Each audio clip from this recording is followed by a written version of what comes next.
মাংস খিচুড়ি খাবি মা? কতদিন খাওয়া হয়নি মাংস খিচুড়ি। কচি পাঁঠার মাংস আর তার সাথে খিচুড়ি। দরজা খুলে দাও, আমি ভোজ খেতে যাব। মেয়েটা যে অনেক দিন থেকে মাংস আর খিচুড়ি খেতে চাইছে। হ্যাঁ বাবা, আমি মাংস খিচুড়ি খাবো। খিচুড়ি আর মাংস তোমাদের কপালে জুটবে না।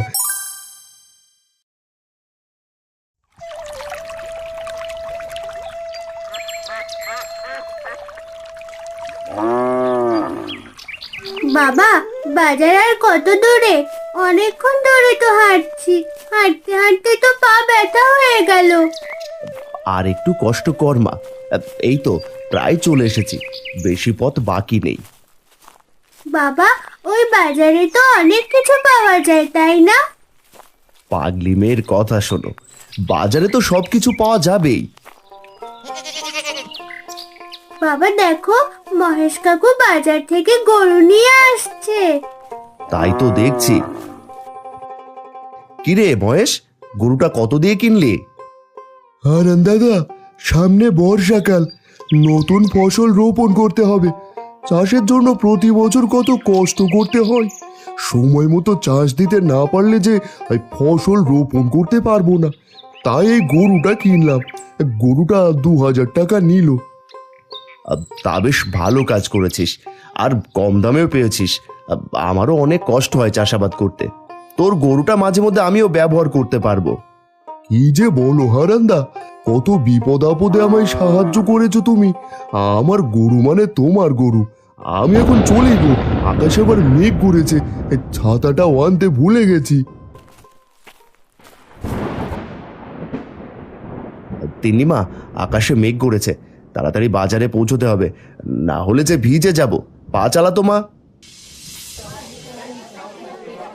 এই বর্ষার মিঠা পানির টাটকা মাছ নিয়ে যাও, বড় বড় মাছ নিয়ে যাও, বর্ষার নতুন পানির মাছ নিয়ে যাও।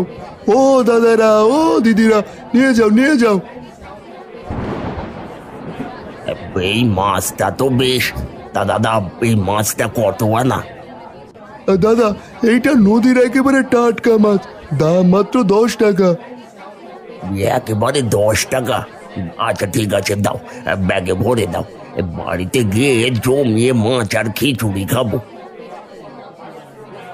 দেখো বাবা, কাকু কত বড় মাছ কিনছে, আমাদের জন্য নিয়ে চলো না। বর্ষার দিনে মাকে বলবো জমিয়ে রান্না করতে। এত বড় মাছ কেনার সামর্থ্য আমার নেই মা, তুই তো জানিস তোর বাবা ধনী নয় রে। হ্যাঁ বাবা, তবুও দেখো না, যদি নিতে পারো। মেয়েটাকে বাজারে নিয়ে আসিস কেন? বড় মাছ কিনে নেওয়ার মুরদ নেই, মেয়েকে নিয়ে আবার বাজারে এসেছে। তোদের ঢং দেখে বাঁচে না, যত সব। একটু যে শান্তি মতো বাজার করবো তারও উপায় নেই। গদাই, ও ছোট মানুষ, আবদার করতেই পারে, তাই বলে এভাবে বলবি? বাজারে এসে চেঁচামেচি শুরু করে দিয়েছিস। বারো তো আশেপাশে মানুষ আছে, বললেই দোষ, যত সব।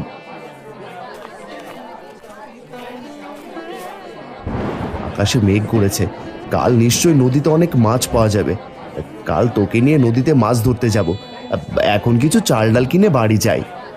তাহলে তো খুব মজা হবে, আমাদের মাছ আর কিনতে হবে না, আমিও মাছ দিয়ে ভাত খেতে পারবো।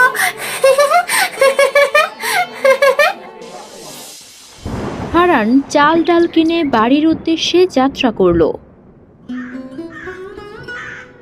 সেই কখন মানুষটা মেয়েটাকে নিয়ে বাজারে গিয়েছে, এখনো এলো না। এইদিকে তো পুরো আকাশ অন্ধকার করে এসেছে, জানি না কি হবে। একটা ছাতা কেনারও টাকা নেই, কখন যে বৃষ্টি নামে।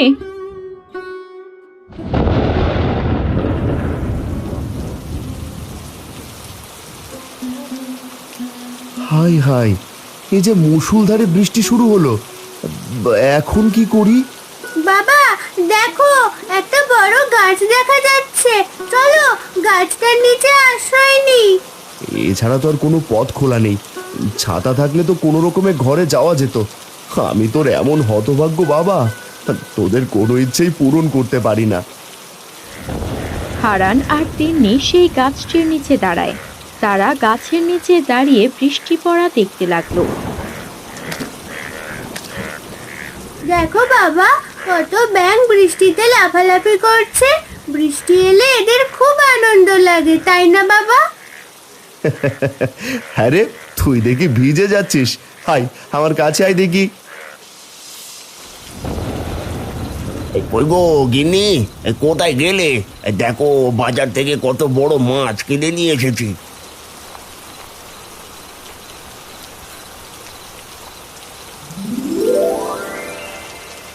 ও মা গো, কত বড় মাছ! দেখে তো জিভে জল চলে আসতেছে। জানি না রান্না করলে কত স্বাদ হবে। বৃষ্টির রাতে মাছের ঝোল আর খিচুড়ি একেবারে জমবে ভালো। এরপরে কিন্তু কচি পাঁঠার মাংস নিয়ে আসবে, এই বলে দিলুম। আহা হা হা, কতদিন খাওয়া হয়নি মাংস খিচুড়ি। আগে ব্যাগটা ধরো তো, এই বৃষ্টিতে বাইরে দাঁড়িয়ে কথা বলছি, এটা তো দেখছো নাকি? বৃষ্টির দিনে মাংস আর খিচুড়ি অনেক দিন খাইনি। তুমি তাড়াতাড়ি মাছ আর খিচুড়ি রান্না করো, আমার যে আর তর্স হয়েছে না। এই, তুমি শরীর মুছে নাও তো, আমি এক্ষুনি রান্না বসাচ্ছি।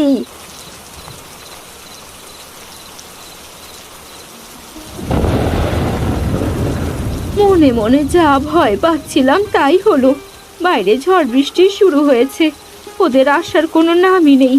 কোনো বিপদ হলো না তো? একবার মহেশ দাদার বাড়িতে যাই, যদি সে কিছু বলতে পারে। মালতী মাথায় একটা কাপড় দিয়ে মহেশের বাড়ির দিকে যাত্রা করলো। বাবা, দেখতে দেখতে তো সন্ধ্যা গড়িয়ে রাত হয়ে গেল।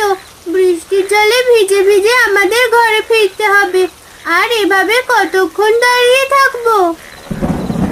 বৃষ্টির জলে ভিজলে যে তুই অসুস্থ হয়ে পড়বি মা। আর একটু অপেক্ষা করি, দেখি যদি বৃষ্টিটা কিছুটা কমে। মহেশ দাদা, ও মহেশ দাদা, ঘরে আছো নাকি? মালতী দিদির গলা পেলাম মনে হলো। কোনো কি বিপদ হলো না তো? যাই তো, গিয়ে দেখি।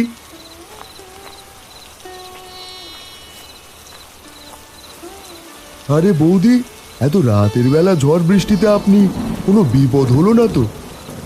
দাদা, সেই বিকেলে বের হয়েছে মানুষটা, এখনো ফেরার নাম নেই। সাথে তিন্নি মাও গেছে। আমার খুব চিন্তা হচ্ছে দাদা, কোনো বিপদ হলো না তো? ও তুমি কোনো চিন্তা করো না, আমি দেখছি। তুমি ঘরে ফিরে যাও, এভাবে ভিজলে শরীরে জ্বর করবে যে। মহেশের কথা মতো মালতী ঘরে ফিরে গেল। মহেশ একটা হ্যারিকেন আর একটা ছাতা নিয়ে হারান আর তিন্নিকে খুঁজতে বের হলো। হারান দাদা, ও হারান দাদা, কোথায় তুমি? মনে হয় বৃষ্টির কারণে কোথাও আটকে পড়েছে। সামনে গিয়ে দেখি আর একটু।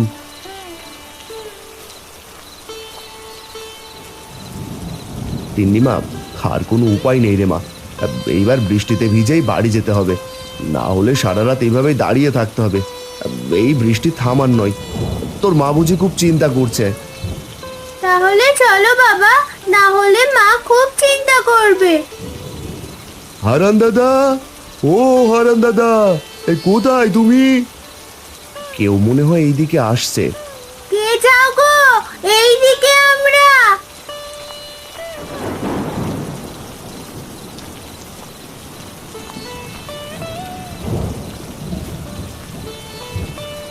দাদা, তোমরা এখানে? তোমাদের জন্য মালতী বৌদি খুব চিন্তা করছে। তাড়াতাড়ি ঘরে চলো। তুই এসে খুব উপকার করলি রে মহেশ। দে, ছাতাটা আমার হাতে দে। হারান তিন্নিকে কোলে নিয়ে অন্য হাতে ছাতা ধরে সকলে বাড়ির উদ্দেশ্যে যাত্রা করে। মা, আর কত সময় লাগবে খিচুড়ি হতে? আমার যে খুব খিচুড়ি আর মাছ খেতে ইচ্ছে হচ্ছে। তুই তোর বাবার সাথে বসে গল্প কর, এই তো প্রায় হয়ে এসেছে। মা, তিন্নির বাড়িতে মাছ আর খিচুড়ি নিয়ে যাবো কাল। তিন্নিও তো অনেকদিন খিচুড়ি খায়নি। মেয়ের কথা শুনো, যা করে যা। কথা কি কানে যায় না তোর? টাকা দিয়ে জিনিস কিনে অন্যের মেয়েকে খাওয়াতে যাব, কোন দুঃখে শুনি? যা বলছি। কি হলো কি, এত চেঁচামেচি কিসে? তোমার গুণধর মেয়েকে একটু সামলাও, আমি আর পারছি না। যা যা, তোর বাবার কাছে যা।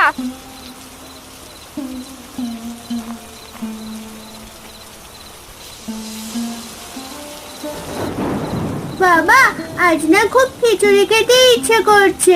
এই ডাল দিয়ে খেতে আজ আর ভালো লাগছে না। আজ খেয়ে নে মা, কাল তোর বাবা নদী থেকে বড় মাছ ধরবে, তখন তোকে মাছ আর খিচুড়ি রান্না করে দেব। এমনিতে ভিজে বাড়ি ফিরলি আবার জ্বর না চলে আসে। আজ দেখলাম গদাই কাকু বাজার থেকে বড় মাছ কিনে নিয়ে এসেছে। গদাই কাকুর বাড়ি থেকে আমাকে একটু মাছের তরকারি এনে দাও। ঠিক আছে, তোর মা কাকার বাড়ি থেকে মাছের তরকারি এনে দিচ্ছে। তুই এবার খাওয়া শুরু কর। না গো, তাদের বাড়ি আমি যেতে পারবো না। তাদের আচার ব্যবহার আমার মোটেও ভালো লাগে না। হাজার হলেও তো নিজের ভাই। ঠিক আছে, আমি যাচ্ছি। মাতিননি, আমি যাবো আর আসবো, তুমি একটু অপেক্ষা করো। বাবা, এই ঝড় বৃষ্টির রাতে ভিজে যেতে তোমার খুব কষ্ট হবে গো। থাক, খাবো না আমি, তোমার যদি শরীর খারাপ করে। মারে, তুই খেতে চেয়েছিস, আমার যত কষ্টই হোক আমি গিয়ে নিয়ে আসছি। ভাবিস না, কিছু হবে না। তোমরা বাপ বেটি মিলে কি যে শুরু করেছো, আমার মাথায় কিছুই ঢুকছে না। হারান মাথায় একটা কাপড় দিয়ে বৃষ্টির ভেতর গদাইয়ের বাড়ির দিকে গেল। বাহ, কি সুন্দর ঘ্রাণ! ঘ্রাণ শুনে জিভে জল চলে আসছে। জানি না খেতে কত মজা হবে। গদাই, আরে ও গদাই ভাই, ঘরে আছিস? তোমার ভাইয়ের গলা পেলাম মনে হয়। এই রাতে আবার কি মনে করে এলো? যাই তো দেখি। এই যে বউ, উল্টো পাল্টা কিছু বলো না, ও তো আমার দাদা হয়। তোমার কাছ থেকে আমার কিছু শিখতে হবে না, এখানে বসে থাকো তুমি। ছোট বউ, তিন্নি ভাত নিয়ে বসে আছে। সেই সকাল থেকে বায়না করেছে মাছ দিয়ে ভাত খাবে। আমাকে একটু মাছের তরকারি দাও না। আমি কি বাড়িতে সরাইখানা খুলে বসেছি নাকি? যখন আসবে তখন পাবে। বের হন বাড়ি থেকে। ঠিক আছে, আমি চলে যাচ্ছি। অনেক আশা নিয়ে এসেছিলাম। কাঁদতে কাঁদতে হারান বৃষ্টিতে ভিজে ভিজে বাড়ির দিকে যাত্রা করলো। এইদিকে বাবার অপেক্ষা করতে করতে তিন্নি না খেয়ে ঘুমিয়ে পড়েছে।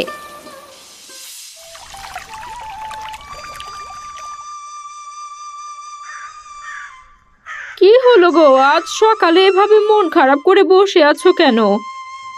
গিন্নি, কাল মেয়েটা না খেয়ে ঘুমিয়ে পড়েছে। আমি বাবা হয়ে তার ছোট ছোট বায়নাগুলো মেটাতে পারি না।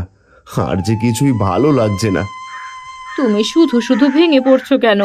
ছোট মেয়ে, আবদার তো করবেই। না, আর বসে থাকলে চলবে না গিন্নি। আমি নদীতে মাছ ধরতে গেলাম।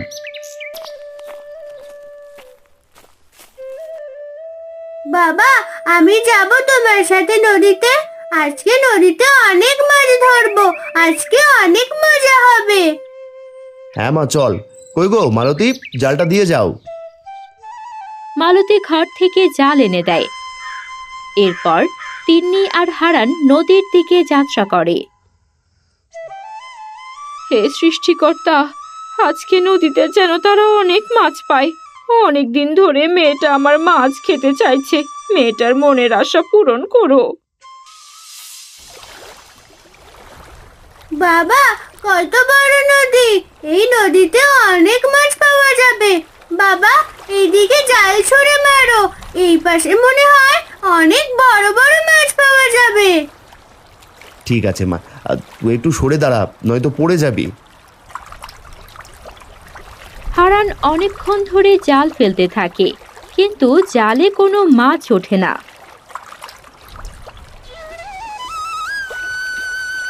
বাবা, জালে যে কোনো মাছ উঠছে না। এখন কি হবে? হাল ছেড়ে দিলে তো চলবে না, আর একটু দেখি চেষ্টা করে। এইবার বুঝি মাছ জালে আটকাবে। জালটা একটু ভারী ভারী লাগছে।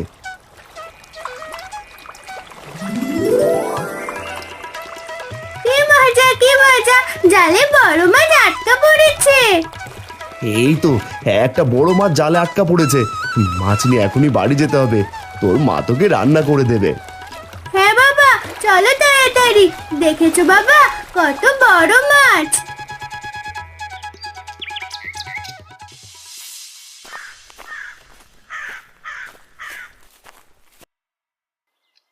এই যে হারান্দা, কোথায় থেকে আসা হচ্ছে? এত তড়িহড়ি করে যাচ্ছই বা কোথায়? বাবা বাবা, এত বড় মাছ কোথায় পেলে শুনি? দাদা, নদী থেকে অনেক কষ্ট করেই মাছটা ধরলাম, এখন বাড়ি যাচ্ছি। নদী থেকে ধরো আর ডোবা থেকে ধরো, তুমি জানো আমি মোড়লের খাসা লোক, আমাকে ফাঁকি দিয়ে মাছ নিয়ে তুমি যেতে পারবে না। নদী কারো বাপ দাদার সম্পত্তি না, এটা সৃষ্টিকর্তার দান। মুখে তো ভালোই কথা ফুটেছে, হ্যাঁ? ভালোই ভালোই মাছটা দিয়ে দাও, না দিলে কিন্তু খুব খারাপ হয়ে যাবে, আমি বলে দিলাম। দিনে দুপুরে ডাকাতি হচ্ছে, পর থেকে সরে যা বলছে আরুদা। আমার বাবা অনেক কষ্ট করে মাছ ধরেছে, আমি মাছ দিয়ে ভাত খাবো, আমি মাছ দেব না। চলো বাবা, না হলে মা চিন্তা করবে। ও বাবা, মেয়ের মুখে বুলি ফুটছে দেখছি। আজ মাছ আমাকে দিলি না তো, তোদের আমি দেখে নেবো একেবারে।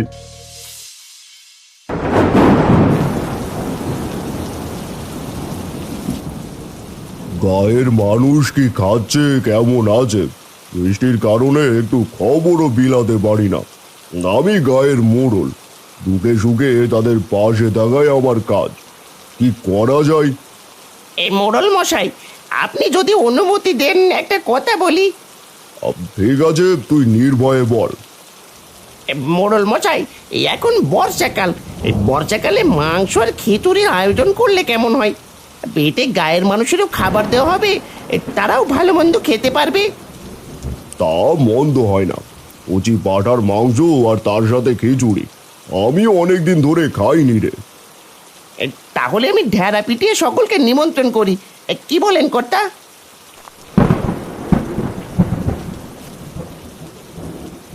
আমি থাকতে তুমি কেন? তুমি সাধারণ একজন পাচক, রান্না করা, থালা বাসন পরিষ্কার করা, এইটাই তোমার কাজ। লক্ষ্মী ছেলের মতো তুমি তোমার কাজে যাও তো বাপু। পাচক মনে দুঃখ পেয়ে সেখান থেকে চলে যায়। ইরে হারু, ওই তো বুদ্ধিটা আমাকে দিল। যাই হোক, তাহলে তুই মাংস আর খিচুড়ির ব্যবস্থা কর, কালকে আমি এই আয়োজন দেখতে যাই। তুই সবকিছু তাড়াতাড়ি ব্যবস্থা কর। ঠিক আছে কর্তা, এখন তাহলে আমি যাচ্ছি।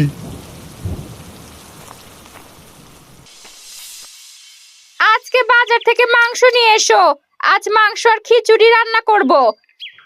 ঠিক আছে গিন্নি, অনেকদিন ধরে মাংস আর খিচুড়ি খাইনি। তোমার কথা শুনে এখনই জিভে জল এসে গেল। আর শোনো, আসার সময় একটু সাবধানে আসিও, তোমার ভাই কিন্তু খুব লোভী, মাংস দেখলে লোভ সামলাতে পারে না।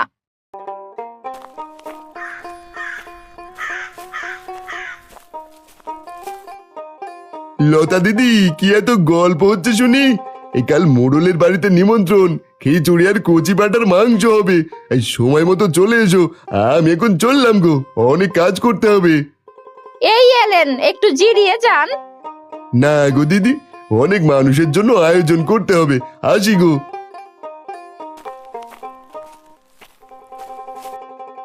তাহলে তো কাল ভালোই পেট পুজো হবে, শুনে মনটা আনন্দে নেচে উঠছে গো।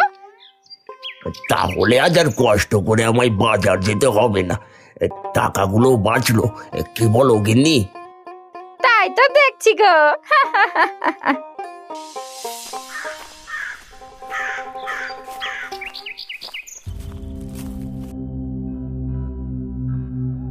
এটা হারানের বাড়ি না? হারানকে নিমন্ত্রণের কথা বলবো না, বেটা শুধু শুনবে আর জ্বলবে।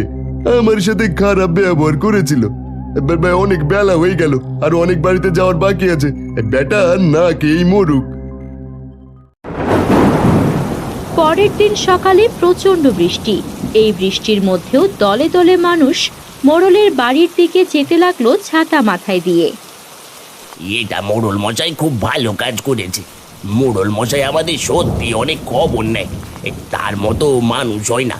এই বৃষ্টির দিনে খিচুড়ি আর মাংস একেবারে জমে যাবে। হয়েছে হয়েছে, এত সুনাম করার কিছুই হয়নি। মোড়ল হিসেবে ওনার এটা করা দরকার। আচ্ছা গলুই দাদা, হারান দাদাকে কি দেখেছো? তার মেয়ে তিন্নি খিচুড়ি আর মাংস খেতে খুব পছন্দ করে। বৃষ্টির কারণে কি তাহলে আটকা পড়লো? নিজে খেতে পায় না, মানুষের খবর নিয়ে বেড়ায়। তা তোমার কি হয়েছে বাপু? নিজে খেতে পারছো এটাই বেশি, অন্যের খোঁজ নেওয়ার দরকার কি? তিন্নি, কোথায় তুই? চল মোড়ল কাকুর বাড়িতে যাই ভোজ খেতে। সকলে যে চলে যাচ্ছে, তোরা যাবি না? আমাদের কেউ বলেনি রে মা, না বললে কেমনে যায়। তোরাই যা রে মা, তিন্নি যাবে না। দরজা খুলে দাও, আমি ভোজ খেতে যাব। সকলে যাচ্ছে, আমিও যাব। দরজা খুলে দাও। ওগো, দরজাটা খুলে দাও। মেয়েটা যে অনেক দিন থেকে মাংস আর খিচুড়ি খেতে চাইছে। কি করে যেতে দি বলো গিন্নি? আমাদের যে নিমন্ত্রণ করেনি, বিনা নিমন্ত্রণে আমরা তো যেতে পারি না। গরিব হলেও আমাদের একটা মান সম্মান আছে, তাই না?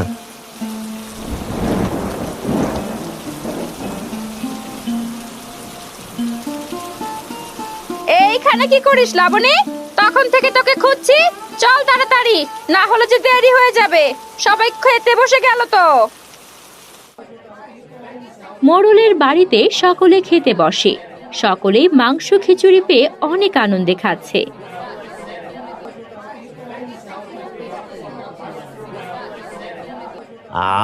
কি স্বাদ! কতদিন পর খিচুড়ি আর মাংস খাচ্ছি। সকলে পেট ভরে খাও। এই দুর্দিনে গায়ের মানুষদের খাওয়াতে পেরে আজ আমার ভীষণ খুশি লাগছে। সবাইকে বেশি বেশি করে দাও। এইদিকে হারান আর মালতী দাওয়ায় মন খারাপ করে বসে আছে আর চোখের পানি ফেলছে। অন্যদিকে তিন্নি সারা দিন ঘরে বন্দি থেকে অসুস্থ হয়ে পড়ে। বাবা, আমার খুব কষ্ট হচ্ছে। আমি মোড়ল কাকুর বাড়িতে নিমন্ত্রণ খেতে যাব লাবণীর সাথে। আমাকে যেতে দাও।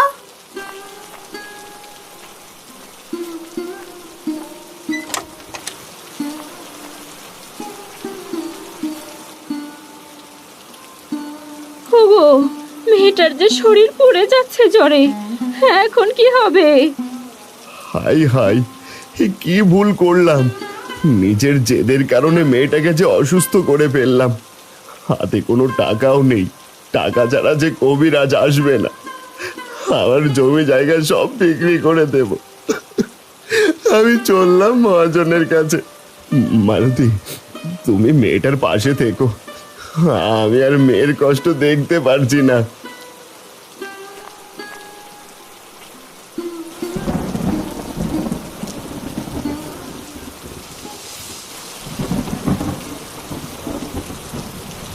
বেশ কিছুদিন হলো বড় দাও মারতে পারিনি। অনেক দিন হলো কেউ আসে না। এইভাবে কি হাত গুটিয়ে বসে থাকা যায়? ঠিক কেউ না কেউ আসবে। একটু ধৈর্য ধরুন মহাজন। বর্ষার কারণে গায়ের মানুষ ঠিকঠাক কাজে যেতে পারে না। আর পেটের দায় ঠিক খরচ করতে আসবে।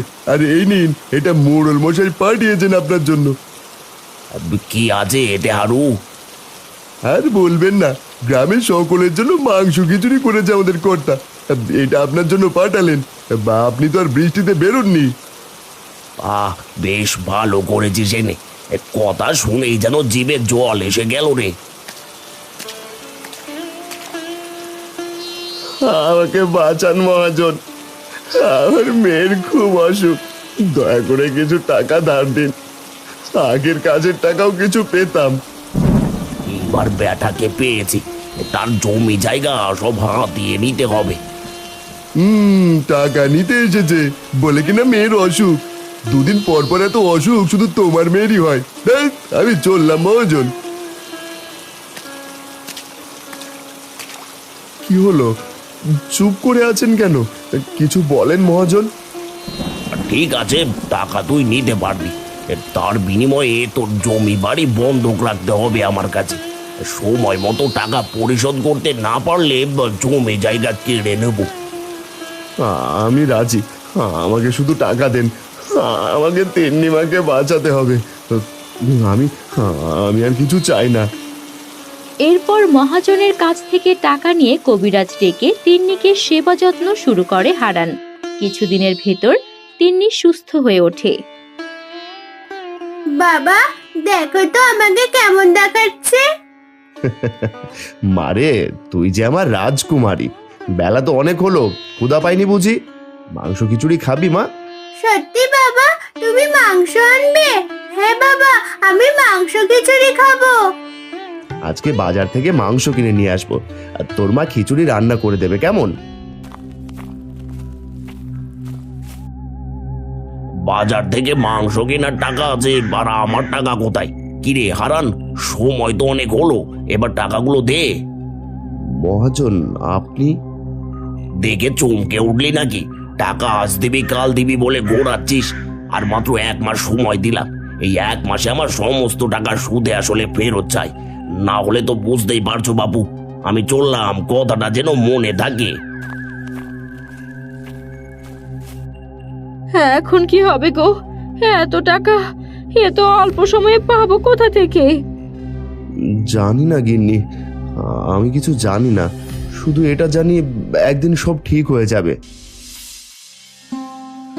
দুশ্চিন্তার কারণে হারান একসময় অসুস্থ হয়ে পড়ে। গিন্নি, আর বুঝি বাপ দাদার শেষ সম্বল ভিটে বাড়িটা রক্ষা করতে পারলাম না। তুমি এত ভেঙে পড়ো না গো, মাথার ওপর সৃষ্টিকর্তা আছেন, তিনি সব ঠিক করে দেবেন। মা বাবা তো কাজে যেতে পারে না, আমাকে কাল মহেশ কাকু গায়ের গরু মাঠে নিয়ে যেতে বলেছে, তার বিনিময়ে কিছু টাকা দেবে। এত ছোট একটা মেয়ে, তুই কি পারবি মা? আমি ঠিক পারবো, দেখো তুমি। তিন্নি গায়ের গরু ছাগলগুলোকে মাঠে ঘাস খেতে নিয়ে যায়, আর সন্ধ্যা হলে গরু ছাগলগুলোকে নিয়ে আসে। এইভাবেই দিন কাটতে থাকে। আর মাত্র 2 দিন বাকি, এরপর হারানের জমি বাড়ি সব আমার হবে। ওগো, এই গায়ে বুঝি আর আমরা থাকতে পারবো না। আর তো মাত্র 2 দিন বাকি, এতগুলো টাকা কোথায় পাবো? তুমিও তো অসুস্থ হয়ে বিছানায় পড়ে আছো। সৃষ্টিকর্তা যা রেখেছেন কপালে তাই হবে। তিন্নিমাকে দেখছি না, ও কোথায়? তিন্নি গরু নিয়ে মাঠে গেছে। এই ছোট্ট মেয়েটার কত কষ্ট করবে, আমি বাবা হয়েও কিছু করতে পারছি না।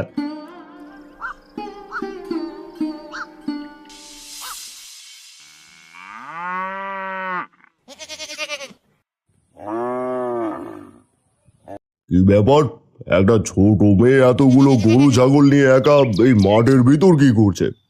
আরে ওটা হারানের মেয়ে তিন্নি না? তাই তো দেখছি। আরে তিন্নি মা, এতগুলো গরু ছাগল নিয়ে একা মাঠে কি করছিস? আমার বাবার ভীষণ অসুখ গো কাকু, আমাদের সমস্ত জমি জায়গা মহাজন কেড়ে নেবে, আর মাত্র 2 দিন বাকি, টাকা পরিশোধ করতে হবে, তাই আমি গরু চড়াচ্ছি। তিনি মোড়লকে সবকিছু খুলে বলে, তাদের সাথে যা যা হয়েছে। মোড়লের আর কোনো কিছু বুঝতে বাকি রইল না। রাগে ক্ষোভে মোড়লের চোখ লাল হয়ে গেল। মহাজন আর হারুকে তো সাজা আমি দেবই, তোর বাবার চিকিৎসার জন্য সব টাকা আমি দেব। শুধু তোর জন্য আবার আমি খিচুড়ি আর মাংসের আয়োজন করব। কাল তোরা পছন্দের সব মানুষ নিয়ে হাজির হবি আমার বাড়িতে।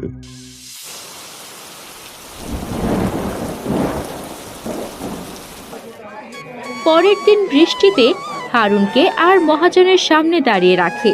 হারান পরিবার আর গায়ের মানুষ মাংস আর খিচুড়ি খেতে লাগলো। ঠিক হয়েছে, এবার একেবারে ঠিক হয়েছে। যেমন কর্ম তেমন ফল। তোমরা দুজন শুধু দেখতে থাকো আর জ্বলে পুড়ে মরো। খিচুড়ি আর মাংস তোমাদের কপালে জুটবে না। কিছু পরিস্থিতি মানুষের অনেক কিছুই পাল্টে দেয়, যা আজ সকলেই দেখতে পাচ্ছে।